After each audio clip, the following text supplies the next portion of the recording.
ሰላም ለሁላችሁ ይሁን ክቡራትና ክቡራን ተመልካቾች ከአሚኮ አዲስ አበባ ስቱዲዮ ሰዓቱን ዘገባዎች አንዱ አለመናን ወደ እናንተ አደርሳለሁ አብራችሁን ቆዩ። የሃይማኖት ተቋማት ሚዲያዎች በህግ አግባብ መሰረት እየሰሩ መሆናቸውን የማረጋገጥ የማረምና የባለሙያዎችን አቅም የማጎልበት ስራ እየሰራ መሆኑን የኢትዮጵያ መገናኛ ብዙሃን ባለስልጣን አስታወቀ። ባለስልጣኑ ከሃይማኖት ተቋማት ጉባኤ ጋር በጋራ ለመስራት የሚያስችለውን የመግባቢያ ሰነድም ተፈራርሟል። ሰለሞን አሰፋ ተከታትሎታል።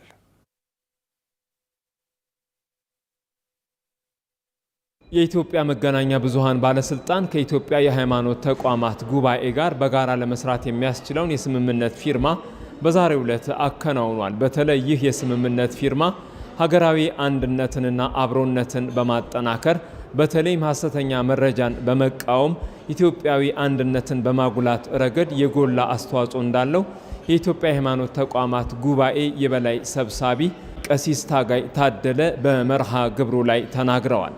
እንደ ሀገር የሚዲያ ሚና ሮሉ ትልቅ ከመሆኑ አንፃር ሰላም ላይ አተኩረው እንዲሰሩ ሚዲያዎቻችን ይጠበቃሉ። ይህ መግባቢያ ስምምነት እና የፊርማ ስነ ስርዓት ስናከናውን ትውልድ ግንባታ ላይ ትኩረት አድርገው የሚሰሩ እርስ በርስ ከሚያነካክሱን ከሚያሰዳድቡን ድንበር ከሚያዛልሉን ጉዳዮቻችንን የሚያላቅቁንን ሚዲያዎችን እንፈጥራለን ለመፍጠርም ጭምር ነው። የኢትዮጵያ መገናኛ ብዙሃን ባለስልጣን ዋና ዳይሬክተር ሃይማኖት ዘለቀ እንዲህ አይነቶቹ ስምምነቶች መደረጋቸው በተለይም ትውልድ ግንባታ ሀገራዊ አንድነትና አብሮነት ላይ ትልቅ አበርክቶ እንዳለው ገልጸው የኢትዮጵያ ሃይማኖት ተቋማት ጉባኤ ጋር በጋራ መስራት በትውልድ እድገትና በሀገራዊ አንድነት ላይ ለሚሰራው ስራ የጎላ አበርክቶ እንዳለውም ተናግረዋል። የሃይማኖት መጻሕፍትን መሰረት በማድረግ በርካታ የተሻሉ በስነ ምግባር ዜጎቻችንን የሚኮተኩቱ አስተምሮቶቻቸው እንዲተላለፈባቸው የማድረግ ስራዎች ነው እየተሰራ ያለው። በተለይም ደግሞ በኢትዮጵያ ሃይማኖት ተቋማት ጉባኤ ድጋፍ በእነዚህ ሚዲያዎች አስተምሮቶች የሃይማኖቱ ነው የሚተላለፈው። ስለዚህ ይህን ደግሞ ባለስልጣኑ ይህን በተገቢው እንዲወጡ ክትትልና ድጋፍ እያደረገ ይገኛል ማለት ነው። የኢትዮጵያ መገናኛ ብዙሃን ለ51 የሃይማኖት ተቋማት የመገናኛ ብዙሃን ፈቃድ ሰጥቶ እየሰራ መሆኑን የተናገሩት ዋና ዳይሬክተሯ ሃይማኖት ዘለቀ በተለይም በዲጂታል ቴክኖሎጂ ቁጥጥር በማድረግ ህብረተሰቡ ሐሰተኛ መረጃዎችን ሲያጋጥሙትም በስልክ መስመሮች ሐሳቡን እንዲሰጥ በማድረግ የተጠናከረ ክትትልና ቁጥጥር እየተደረገ በርካታ ውጤታማ ስራዎች እየተሰሩ መሆኑንም ሐሳባቸውን ገልጸዋል። በዛሬው ዕለት የምናደርገው ተቋማዊ ስምምነት ከዚህ በኋላ የይዘት ክትትሉ ስራ እና ከዚህ ጋር ተያይዞ የሚወሰዱ እርምጃዎች በሁለታችንም ተቋማት እውቅና የሚደረግ ይሆናል። ተቋማዊ አሰራር የጎለበተበት ይሆናል ማለት ነው። ይሄም ለምን ያግዘናል? በተለይም በሃይማኖት ተቋማት ጉባኤ አማካኝነት የእምነት አባቶች አውቀውት የእምነት አባቶች አምነውበት ስተት እንደሆነ ገስጸው አስተምረው መክረው ከዛ በኋላ እነሱና ህዝባችን ደግሞ በ9192 በሚጠቁመን መሰረት ባለስልጣኑ ወደ አስተዳደራዊ እርምጃ ይገባል ማለት ነው። በስምምነት መርሃ ግብሩ ላይ የኢትዮጵያ ሃይማኖት ተቋማት ጉባኤ ከፍተኛ አመራሮች፣ የኢትዮጵያ መገናኛ ብዙሃን የሥራ ኃላፊዎችም በመርሃ ግብሩ ላይ ታዳሚ ሆነዋል። ቴክኖሎጂ መጠቀማችን ጥራት ያለው ስራ በፍጥነት ለመስራት አግዞናል ሲሉ በደብረ ብርሃን ከተማ በሽርክና ማህበር የተደራጁ ኢንተርፕራይዞች ተናገሩ። ዘመኑ ቴክኖሎጂ በመሆኑ ኢንተርፕራይዞች በመደገፍ የሚታይ ለውጥ ማምጣቱን የከተማዋ ስራና ክህሎት መምሪያ አስታውቋል። ብርቱካን ማሞ ተጨማሪ አላት። ወይዘሮ ሰላማዊት ወርቅዬ ይባላሉ። ወንደሰን ሰላማዊትና ጓደኞቻቸው የብሎኬት ማምረት ህብረት ሽርክና ማህበር ውስጥ ነው የሚሰሩት። በ50 ሺህ ብር መነሻ ገንዘብ በሰው ጉልበት የሚሰራ ማሽን ይዘው ነው ወደ ስራ የገቡት። በፊት በእጅ የነበረውን አሁን ወፍጮ አለን፣ ማውኪያ አለን። ቴክኖሎጂ ማለት ማምረቻው ራሱ የብሎኬት ማምረቻው በፊት በእጅ እንደዚህ የሚመታ ነበር። አሁን ደግሞ ራሱ መጥቶም ያወጣም አለ። በ5 ባለ 15 4 ባለ 20 7 ባለ 10 የሚያወጣ ማሽን አሁን አምጥተናል። ስራችንን በቴክኖሎጂ የታገዘ በማድረጋችን ጊዜን፣ ገንዘብንና የሰው ጉልበትን ቆጥበናል። እኛም አዳዲስ ቴክኖሎጂዎችን በማላመድ ወደ ስራ እያስገባን እንገኛለን ያሉት ደግሞ ታፈራውና ጓደኞቻቸው የቤትና የቢሮ እቃዎች ማምረቻ ህብረት ሽርክና ማህበር ሊቀመንበር ታፈራው ጋሎ ናቸው። ማሽኖችን ደግሞ በቴክኖሎጂ ዝጋ 200 ሺህ የሚፈጀውን እኛ ዝጋ በ20 ሺህ ብር በ10 ሺህ ብር በሆኑ ማቴሪያሎች ሰርተናል። ይሄ ቴክኖሎጂ ነው። ኮስቱንም ተንበለናል፣ ቀንሰናል። በዛ ላይ ደግሞ የሰው ኃይልም ቀንሰናል። በቃ በዛ ላይ ጠቅላላ አርገን ተንስለው ውጤታማ አድርጎ ነው ቴክኖሎጂን ባጭር መጠቀማችን ማለት ነው። ኢንተርፕራይዞች ወደ ስራ ከመግባታቸው በፊትም ሆነ በስራ ላይ ያሉ ስለ ቴክኖሎጂ አጠቃቀም ከፍተኛ ድጋፍ ይደረግላቸዋል። በስራ ላይ ሆነው ያጋጠማቸውን ክፍተትም በአዳዲስ ቴክኖሎጂዎች የመሙላትና የማሳደግ ስራ እየተሰራ ይገኛል ያሉን የደብረ ብርሃን ከተማ አስተዳደር ስራና ክህሎት መምሪያ ኃላፊ ብዛየው ሰይድ ናቸው። ኢንተርፕራይዙ በተሰማራበት ዘርፍ ፕሮፊቴብል እንዲሆን ኢንካሙን እያሳደገ ሊሄድ የሚችል ቴክኖሎጂ ክሬት ያደርጋሉ ማለት ነው። ከሱ አኳያ በባለፈው አመትም በርካታ ሰርተናል። አሁንም በዘንድሮ አመት ከ5 በላይ ፖሊቴክኒክና ሙያ ኮሌጅ 3 ቴክኖሎጂዎችን እንዲሁም ዶክተር ከበደ ሚካኤል 2 ቴክኖሎጂ በአጠቃላይ ወደ 5 የሚሆኑ ቴክኖሎጂዎችን ክሬት በማድረግ ወደ ኢንተርፕራይዙ ተሻግሯል ማለት ነው። ኢንተርፕራይዙ እነኚህ ቴክኖሎጂዎች በሁለት መንገድ ይጠቀማል። አንደኛ ቴክኖሎጂዎችን ለምርት ማሳደጊያ በአጭር ጊዜ ምርቱን አሳድጎ ሃይ ኢንካም እንዲያገኝ እድል ይፈጥራል። ሁለተኛ ደግሞ ራሱን ቴክኖሎጂዎችን አንዳንዶቹ ያባዙታል ማለት ነው። ዘመኑ የቴክኖሎጂ በመሆኑ ኢንተርፕራይዞቹ ወደ ስራ ከገቡ በኋላ ስራቸው እንዲስፋፋ ጥራት ያለው እንዲሆን እያገዛቸው ይገኛልም ብለዋል አቶ ብዛየው። ቴክኖሎጂ ሳይጠቀሙ በፊት የነበራቸው የስራ እንቅስቃሴና ቴክኖሎጂዎችን ሲጠቀሙ ደግሞ ፕሮዳክታቸውን በምን ያህል መጠን እንዳሳደገላቸው እነሱም ባንደበታቸው ይገልጻሉ። አንደኛ ጊዜም ሴቭ ያደርጋል፣ ሁለተኛ ጥራትን ታሳቢ ያደረገ ስራ ይሰራል። ከዛ ውጪ ደግሞ በቴክኖሎጂ ተደግፎ የተሰራ ስራ ግብአቱ ማቴሪያሉ ህዝቡ የሚፈልገው ነው የሚሆነው ማለት ነው። በሰሜን ሸዋ ዞን በዘንድሮው ዓመት የ12ኛ ክፍል ብሔራዊ ፈተና ከሚፈተኑ 6565 ተማሪዎች መካከል 5392 ተማሪዎች በኦንላይን እንደሚፈተኑ የዞኑ ትምህርት መምሪያ አስታውቋል። በፈተና ወቅትም በቴክኒክ ችግር እንዳያጋጥም የቅድመ ዝግጅት ስራ ተሰርቷል ነው ያለው ዞኑ መምሪያው። ለዓለም ላይ ኮን ተጨማሪ ዘገባ አዘጋጅቷል። በአማራ ክልል ሰሜን ሸዋ ዞን በዘንድሮ ዓመት 58 ትምህርት ቤቶች የ12ኛ ክፍል ብሔራዊ ፈተና ለመስጠት ዝግጅት አድርገዋል። ከነዚህ ውስጥም 35ቱ ትምህርት ቤቶች ፈተናውን በኦንላይን ወይንም ደግሞ በኢንተርኔት አማራጭ ለማስፈተን ዝግጅት ማጠናቀቃቸውን የዞኑ ትምህርት መምሪያ ገልጿል። የመምሪያው ኃላፊ አቶ ጸጋይ እንግዳ ወርቅ የኦንላይን ፈተናውም መሰረተ ልማትና ቁሳቁስ በተሟላባቸው አካባቢዎች የሚሰጥ ይሆናል ነው ያሉት። ወደ 6565 ተማሪዎች ይፈተናሉ በዞን ደረጃ። በ58ቱም የሁለተኛ ደረጃ ትምህርት ቤቶች እነዚህ ተማሪዎች ይፈተናሉ። ከነዚህ ውስጥ 5392 የሚሆኑ ተማሪዎች ኦንላይን የሚፈተኑ ናቸው። ከዚህ በተቃራኒው መሰረተ ልማት ያልተሟላላቸው የኮምፒውተር፣ የኢንተርኔት በበቂ ዝግጅት ላይ ተመስርተው ያልተዘጋጁ ተማሪዎችን ደግሞ በወረቀት በተለመደው የፈተና ሂደት ይፈተናሉ ማለት ነው። ተማሪዎች በፈተና ወቅት ምንም አይነት የቴክኒክ እክል እንዳይገጥማቸውና በራስ መተማመን እንዲኖራቸው ለማድረግ በእውቀትም ሆነ በቴክኖሎጂ አጠቃቀም ረገድ ሰፊ የልምምድና የዝግጅት ጊዜ እንዲኖራቸው ተደርጓል ብሏል አቶ ጸጋይ። በጣም ሰፊ ጊዜ ወስደው ተማሪዎች በትምህርት ቤት ደረጃ ልምምድ እንዲያደርጉ የልምምድ ጊዜ እንዲኖራቸው የማድረግ ስራ ነው የሰራ ነው። አንደኛው ትምህርት ሚኒስቴር በራሱ የመለማመጃ ሞዴል ፈተናዎችን ኤክሰርሳይዝ የሚያደርጉበትን በተለያዩ ፕላትፎርሞች ለትምህርት ቤቶች እንዲደርሱ አድርጓል። እሱን በአግባቡ ልምምድ እንዲያደርጉ ተደርጓል። ትምህርት ቤቶች በራሳቸው የሚያዘጋጁት ሞዴል ፈተና አለ። ይሄን ሞዴል ፈተና በኦንላይን እንዲፈተኑ የማድረግ ስራ ነው የተሰራው።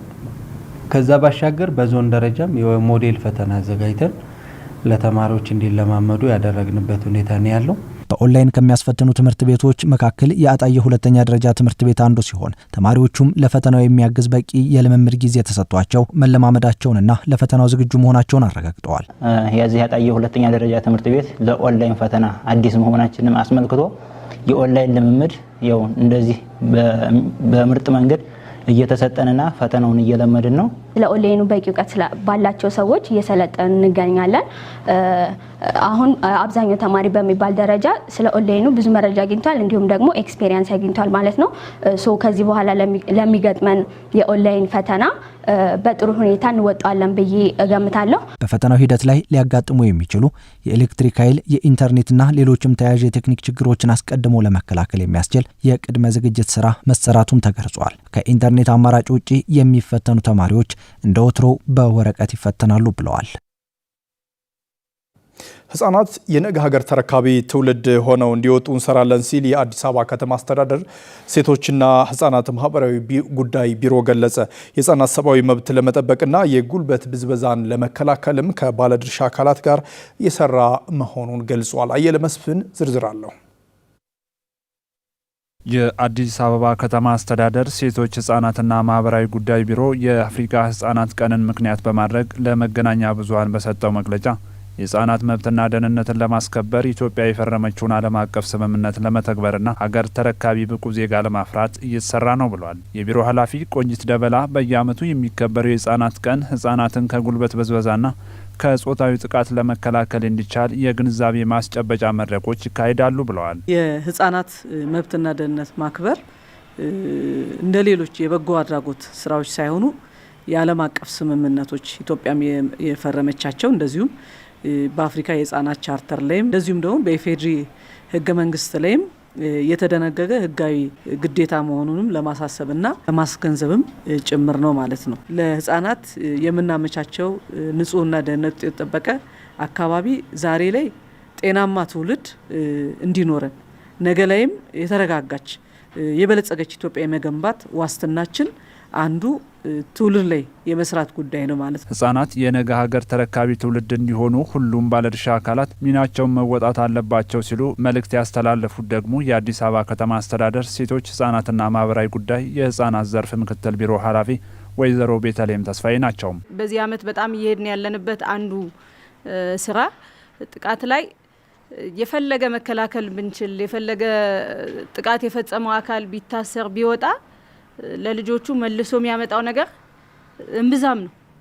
ምናልባት ለቤተሰብ የሆነ ረፍት ሊሰጥ ይችላል የሆነ ውሳኔ ሲወሰን፣ ግን ታች ድረስ ግንዛቤው ላይ መስራት ላይ በጣም ፎከስ ማድረግ አለብን የሚል ነው የቢሮ ስታንድ።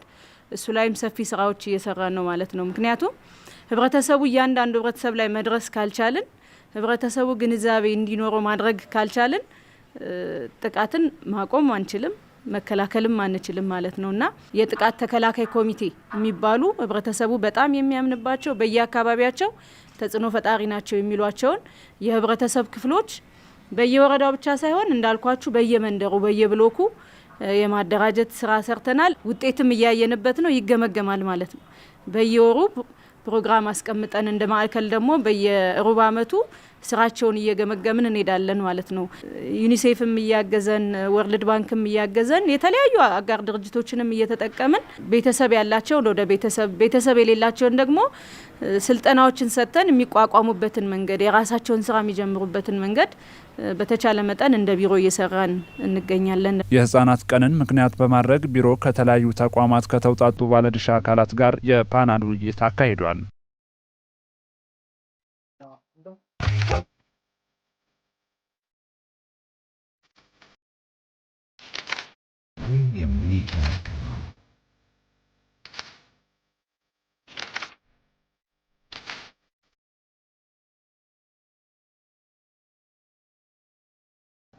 ቀጥለናል ተመልካቾች።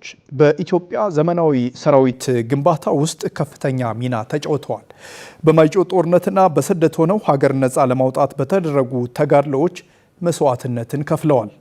የንጉሠ ነገሥቱ የጦር መማክርት ኃላፊም ሆነው አገልግለዋል። በዛሬው የማናቸው የዜና አምዳችን ዝነኛው የጦር መኮንን ሜጀር ጄኔራል ሙሉጌታ ቡሊን እንዘክራለን። እንደሚከተለው ተዘጋጅቷል። አብረን እንከታተል።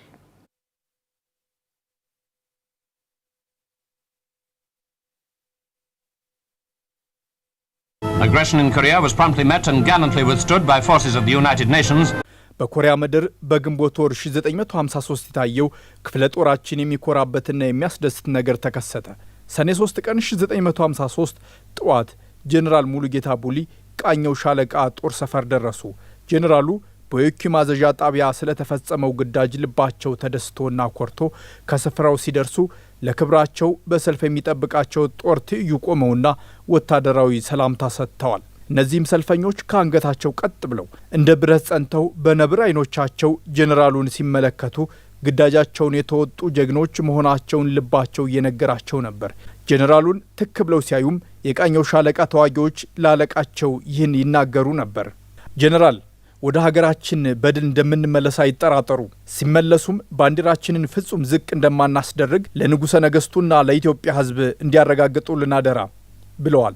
ለአሜሪካን ወታደሮች ጨምሮ በቃኘው ሻለቃ ለሚገኙ ኢትዮጵያን ወታደሮች ማዕረግና ሽልማትም ሰጥተዋል ይላል ኮመንስ ኮርሊስ ጽፎት ጋሻው ድረሴ በተረጎመው ቃኘው በኮሪያ ልሳነ ምድር የኢትዮጵያ ተዋጊዎች ታሪክ በሚል በሰነደው መጽሐፍ የንጉሠ ነገሥቱ የክብር ጦር አዛዥ የብዙ ገድሎች ባለቤት የዘመናዊ ኢትዮጵያ ጦር አባት ተብለው የሚጠሩት ሜጀር ጄኔራል ሙሉጌታ ቡሊ በኢትዮጵያ ወታደራዊ ታሪክ ዘንድ ትልቅ የደመቀ ታሪክ ባለቤት ናቸው። ጄኔራሉ የተወለዱት በሲዳሞ ጠቅላይ ግዛት በአሁኑ ሲዳማ ክልል ልዩ ስሙ ሀገረ ሰላም በተባለው አካባቢ ነው።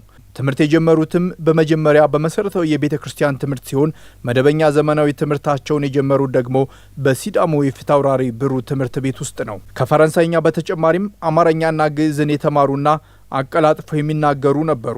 የሆለታ ገነት ወታደራዊ አካዳሚ በመጀመሪያው ዙር ከገቡት 138 እጩ መኮንኖች አንዱ ሆነው ተቀላቀሉ። በጥሩ ውጤትም ተመርቀው የሻምበልነት ማዕረግን ተቀዳጁ። ፋሽስት ጣሊያን ኢትዮጵያን ሲወር ማይጫው ላይ በደቡብና በሰሜን ግንባር በክቡር ዘበኛ መኮንነታቸው በጀግንነት ተዋግተዋል። በዚህም ኢትዮጵያኖች በስፋት በተጋደሉበት በወደቁበትም ግዙፉ የማይጨው ጦርነት አሻራቸውን አሳርፈዋል።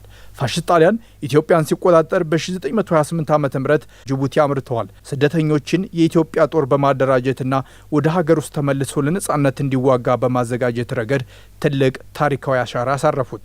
በኋላም ሀገር ነጻ እንድትወጣ ወደ ሱዳን ተጉዘው ከንጉሠ ነገሥቱ ጋር እየተዋጉ ወደ ሀገር በመግባት ሀገራቸውን ነጻነት እንድትቀዳጅ የሰሩ ጄኔራል መኮንን ናቸው። ሀገራቸው ነጻ ከወጣች በኋላም በ1933 ዓ.ም የክቡር ዘበኛ ጦርን ከጥንት አባላትና አዳዲስ ወጣቶች ጋር በማዋቀር በዋና አዛዥነት መርተዋል። በ1943 ዓ.ም በመንግስታቱ ማህበር ጥሪ መሰረት ወደ ደቡብ ኮሪያ የዘመተው ዝነኛው የቃኘው ሻለቃ ጦር ያደራጁት ያሰለጠኑትና የመሩት እሳቸው ነበሩ። ለዚህም ነው ኮሪያ ተጉዘው በጎበኙበት ጊዜ የሰራዊቱ ሞራል የተነቃቃው። ጄኔራል መኮንኑ በኋላ ላይ የሀገሪቱ የጦር ኃይሎች ጠቅላይ ኤታማዦር ሹም ወይም ቺፍ ኦፍ ስታፍ ሆነው ተሹመው አገልግለዋል። ዝነኛው ጄኔራል የከፍተኛ ኃላፊነት ቦታቸው በዚህ ብቻ የተገታም አልነበረም። የንጉሠ ነገሥቱ የጦር መማክርት ኃላፊና የህዝባዊ ኑሮ እድገት ሚኒስትር ሆነው አገልግለዋል። ሰራዊቱ ወታደራዊ እውቀት ብቻ ሳይሆን በሙያ እንዲገነባም የመከላከያ ሰራዊት የቴክኒክና ሙያ ትምህርት ቤት ተግባረ ዕድ እንዲመሰረት አድርገዋል። ዛሬም ድረስ ስማቸውን ይዞ የሜጀር ጄኔራል ሙሉጌታ ቡሊ ፖሊቴክኒክ ኮሌጅ ተብሎ በአዲስ አበባ ቃሊቲ ስማቸውን እየዘከረ ይገኛል። የ1953ቱ የታሳስ ግርግር ለጄኔራሉ መዘዝ ይዞ መጣ። መፈንቅለ መንግስት ፈጻሚዎች ጄኔራል ሙሉጌታ ቡሊን ጨምሮ 15 የሚያህሉ ከፍተኛ የሀገር መሪዎችና መኳንቶችን አረንጓዴው ሳሎን ውስጥ በጥይት ረሸኗቸው። ሜጀር ጄኔራል ሙሉጌታ ቡሊ በአገራቸው ዘመናዊ መከላከያ ግንባታ ባደረጉት አስተዋጽኦ ሁልጊዜም በክብር የሚታወሱ ታላቅ የሀገር ባለውለታ ናቸው። ተመልካቾች፣ አሁን ሰዓቱ ደግሞ ያጫጭር ዘገባዎች ነው። መሰረት መቅጫ ታስደምጠናለች።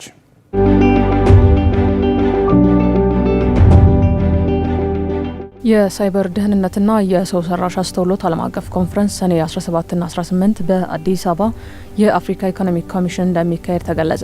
የኢትዮጵያ ሳይበር ደህንነት ማህበር ከተባበሩት መንግስታት ድርጅት የአፍሪካ ኢኮኖሚክ ኮሚሽን ጋር በመተባበር የሚካሄደውን ዓለም አቀፍ የሳይበር ደህንነትና የሰው ሰራሽ አስተውሎት ኮንፈረንስ ዝግጅቱን አስመልክተው የጋራ ጋዜጣዊ መግለጫ ሰጥተዋል። የኢትዮጵያ ሳይበር ደህንነት ማህበር ፕሬዚደንት ዶክተር ብርሃኔ በየነ ኮንፈረንሱ የአፍሪካን የሳይበር ደህንነት አቅም፣ የመረጃ ሉዓላዊነት ለማጠናከርና በአህጉሪቱ በፍጥነት እየተስፋፋ ባለው የዲጂታል ሽግግር መካከል ደህንነቱ የጠበቀ አርቲፊሻል ኢንተለጀንስ አጠቃቀምን ለማሳደግ ያለመ መሆኑን ገልጸዋል። ኮንፈረንሱ ልምዶችን ለመለዋወጥ፣ በማስረጃ ላይ የተመሰረቱ ፖሊሲዎችን ለማሳወቅ፣ የአፍሪካን የፈጠራ ስራዎች ለማሳየት፣ የሳይበር ዝግጁነትን ለማሻሻል እንዲሁም ቀጠናዊ የሳይበር መቋቋም አቅምንና የዲጂታል ሉዓላዊነትን ለማራመድ እንደሚያግዝ አመላክተዋል። የአፍሪካ ኢኮኖሚክ ኮሚሽን የዲጂታል መረጃ ቴክኖሎጂ ማናጅመንት አገልግሎት ክፍል ኃላፊ አሞስ ሞሞድዛ በበኩላቸው ሀገራት የዲጂታል ሽግግር ጉዟቸውን እያፋጠኑ እንደሚገኙ ገልጸው መንግስታት የህዝብ አገልግሎቶችን ወደ ዲጂታል እየቀየሩ እንደሚገኙ ጠቁመዋል። የኢትዮጵያ ዜና አገልግሎት ዘገባ ነው።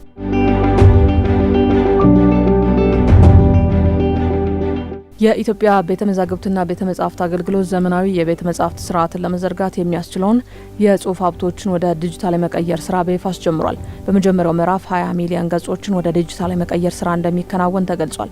በማስጀመሪያ መርሃ ግብሩ ላይ የኢኖቬሽንና ቴክኖሎጂ ሚኒስትር ዶክተር በለጠ ሞላ፣ የባህልና ስፖርት ሚኒስትር ሸዊት ሻንካ፣ የኢትዮጵያ ብሔራዊ ቤተ መዛግብትና ቤተ መጻሕፍት አገልግሎት ዋና ዳይሬክተር ሰርጸ ፍሬ ስብሐት እንዲሁም ሌሎች ጥሪ የተደረገላቸው እንግዶች ተገኝተዋል። የኢኖቬሽንና ቴክኖሎጂ ሚኒስትሩ ዶክተር በለጠ ሞላ ዘመናዊት ኢትዮጵያን ለመፍጠርና የተሟላ ዲጂታል ኢኮኖሚን ለማድረግ በርካታ ስራዎች እየተከናወኑ መሆኑን ገልጸዋል።